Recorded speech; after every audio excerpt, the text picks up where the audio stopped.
fakti që kanë met një numër kaq i madh ende pa identifikuar del se në procesin e zbulimit personave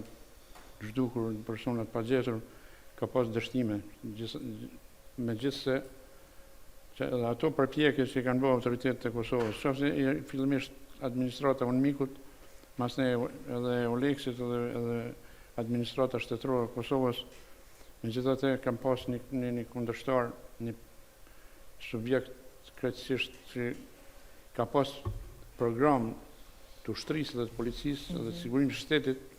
të shkëlqyer procesi asanacioni, se dhe kanë pas informacione ushtarake, policore edhe të sigurimit të shtetit për mshefjen edhe likvidimin e viktimave që janë vrarë në Kosovë. Për shembull, përveç këtyre rasteve që u përmendën edhe në film, ka pas edhe flitet që ka edhe raste tjera, për shembull në ndër vende tjera përmend edhe fabrika e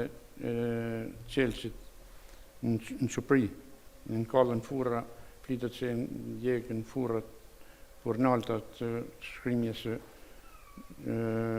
qelçit. Unë me thonë drejtën fillimisht, kur jem angazhu prej fondit për drejtën humanitare,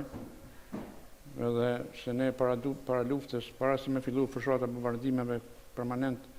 një pjesë avokatëve kemi bashkëpunuar me fondin për drejtën humanitare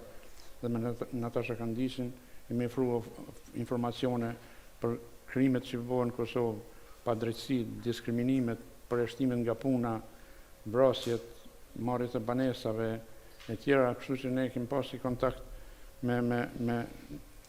fondin për drejtën humanitare, kryesisht me Natasha Kandisin. Edhe mas luftës me njerë, me dikun korrik, shartë Natasha nësi në Roves, edhe nëpërmjet disa familjarëve që në shku kanë kërku zgjidhje prej saj, më thirrën në Roves, shkua në Roves, Natasha shkon në qendër qytetit me karrik të marrë dashënime, më thamë, a ki mundësi, a pranon ti, se aty një kërson eventualisht në qoftë se mundet dikush më ardhë për avokatëve, edhe më shku në vizitu të burgosurit që ishin atyre në Burgje, eventualisht me shku me hulumtu,